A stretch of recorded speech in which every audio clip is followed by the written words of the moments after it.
Hey YouTube, Mr. Dodo8449 here. Today I'm doing an update video on my Engage exhibition layout that I mentioned in the previous video, just to elaborate what I can't even speak today.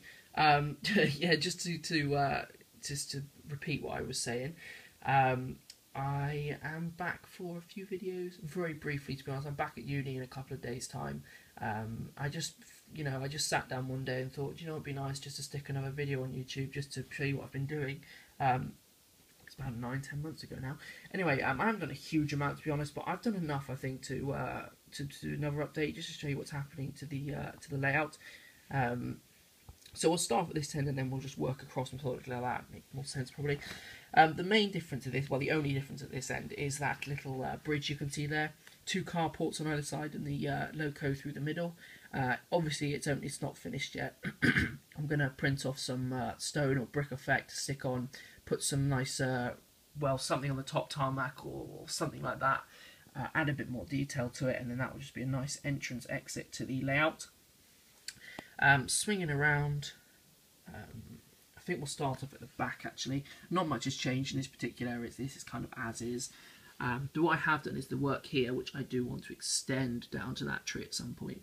But anyway, we'll have a nice look at this. If the camera will focus, that is. We focused? Oh, we're focused now. This here is where I've been doing quite a bit of work, all the way from that tree around. And I've gone for like a rough, overgrown kind of look here. Now, this bit up here is really rough overgrown. It's very away from everyone else, so no reason to maintain it. Very rough. I really like the look of that actually, as it just comes through the tunnel. It really gives like a nice overgrown look to it. Then down here, I've forgotten what this stuff was called I've used. I just cannot remember. But anyway, yeah, I've placed it down a lot of dark green, added some light green and oranges and so on to it. But I really like it because in places it's thin, so the earth colour comes through nicely. As you can see, I just think it looks really good. Really nice effect. Swing around again. Well, I think it's kind of obvious what I've done here. I've painted all these fences, all the gates and everything, and I've stuck them on into this kind of pattern and shape. I think it looks really good actually. I'm going to change the colour of the grass in this middle field just to give a bit of variation. And the top field up there, I'm going to make it look a little bit more overgrown than it is. Maybe have a walker or something through there. In this field here, I want to have some of them animals, or in this one, and then the other one will be left blank. I haven't quite decided which way around yet. But anyway, so one of these is going to have a herd of cows in, which I've still got to get my hands on. So at some point that will happen. But yeah, that's kind of all of the scenic work that I've been doing. Just went through it very quickly. Now, as well as that, I'll just say the Mercontrol works perfectly still. It's been sat for like 6 months, not doing anything, so it's brilliant.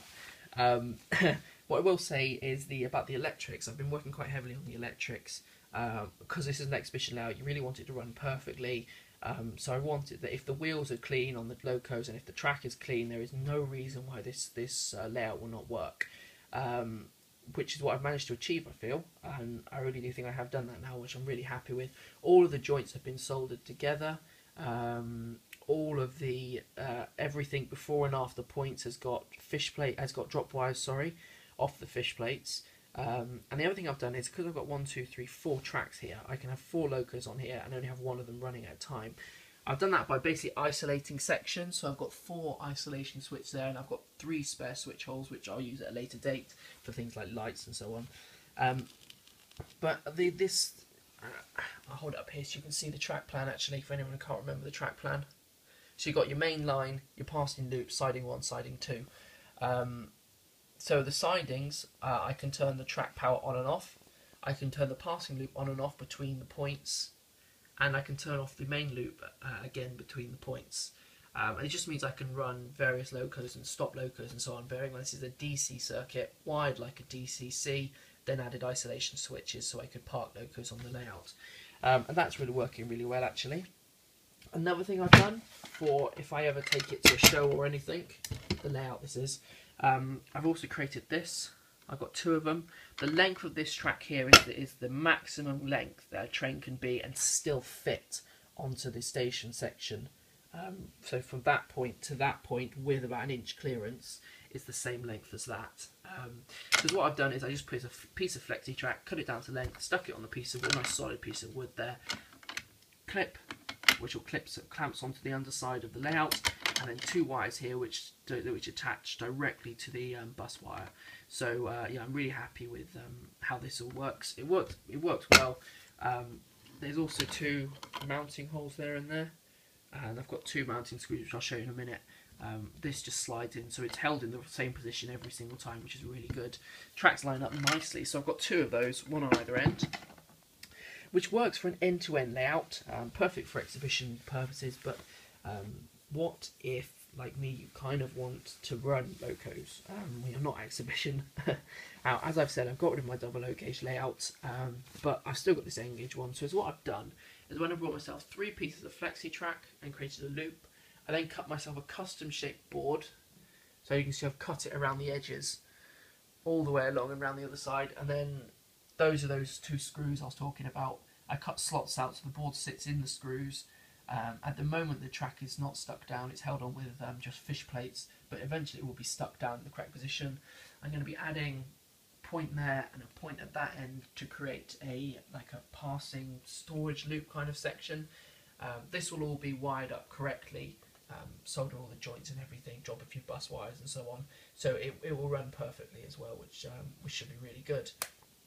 And it just creates a nice loop, which means for the first time ever I've been able to run in that loco. That's my next video, so I'm not going to say too much about that.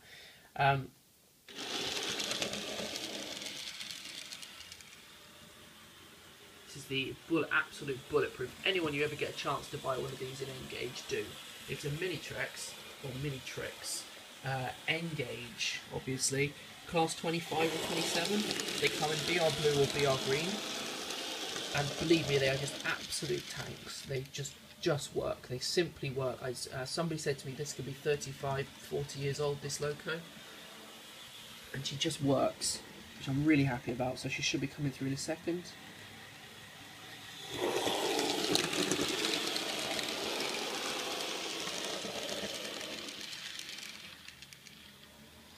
We're going to try the points, see if this works. It's in that. Sorry about the camera. I've just got to check I haven't got a dead piece of track. Right, I think I've turned the track on now.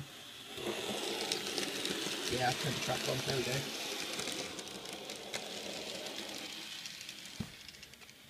So the reason I had to lean over then is I'll show you next time she comes round. But then I can actually turn the track on and off if I find the correct switch. There it is. When she gets into the right position, I'll flick the switch and she'll stop. As you can see, there's actually no power going to the track now. If I flick the switch again, we get power. So that's what I was meaning by the isolation section on the track. So I'm really happy with the fact that I'm able to just run locos now around it. I know it's a simple circle, there's not a huge amount going on in the background, but it's just nice to see we're going along the station side this time.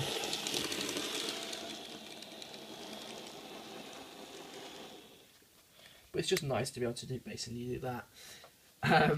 So yeah, that's kind of the update of where I've got to on this exhibition layout and what's going on. The board, like the extension pieces that stick on the end here, is detachable. Once it's all stuck down, there's going to be, well, at this moment in time, there's going to be no scenery or anything on it, so I'm going to be able to store it like upright behind something, which is really good for space reasons. This is so small anyway, it's 1 metre by 30 centimetres if anyone's interested, which is why I've decided I now love N-Gauge, because it's so small. Because this track planning, the equivalent double O gauge would be at least 2 metres by 40 centimetres at a minimum. It'd be that size, and you just get so much more in such a little space. Yes, it's a lot more fiddly to do, everything's a bit more smaller, and unfortunately it all costs about the same. But I kind of had this stuff, and yeah. But anyway, so I've got one more video planned, which is a review of that little loco. I'll explain more about it later on. Well, later on in the next video, that is. But yeah, if you're just, hopefully you're going to still be interested in the videos. Once again, I'm kind of not going to be putting up many more videos. One more and then back to uni, and it might be quite a long wait to the next one. It's just whenever I've got time, I'll do a little bit on the track and so on. But I'll try and give you a... So I'm kind of sitting against a wall here, so just have to excuse my knee for a second. Let's have a look at it. I think it looks really good actually, to be honest. Quite a bit more senior work to do, but what I've done so far I think it just looks really good.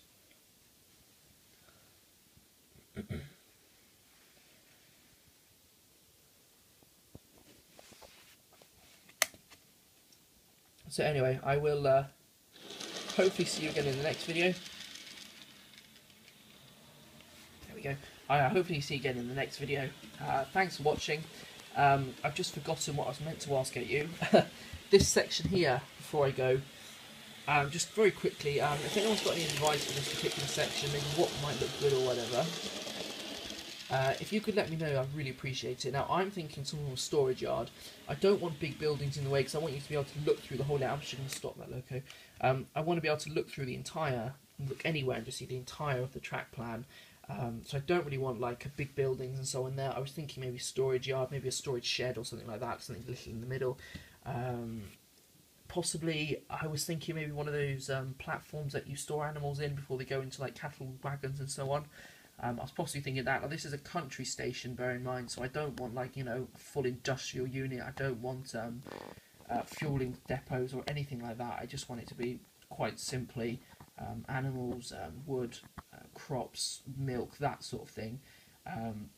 So maybe I was thinking of a depot just along this bit here for filling up milk wagons and so on. I really just can't think of anything to do in this space. It's not huge, but if anyone's got any ideas, then just yeah, just drop a comment below and I'll have a look. And never know, it might give me a few good ideas of what I could do. So anyway, yeah, that is everything now. So thanks for watching. Hopefully I will catch you again very soon with my next little video. Thanks for watching.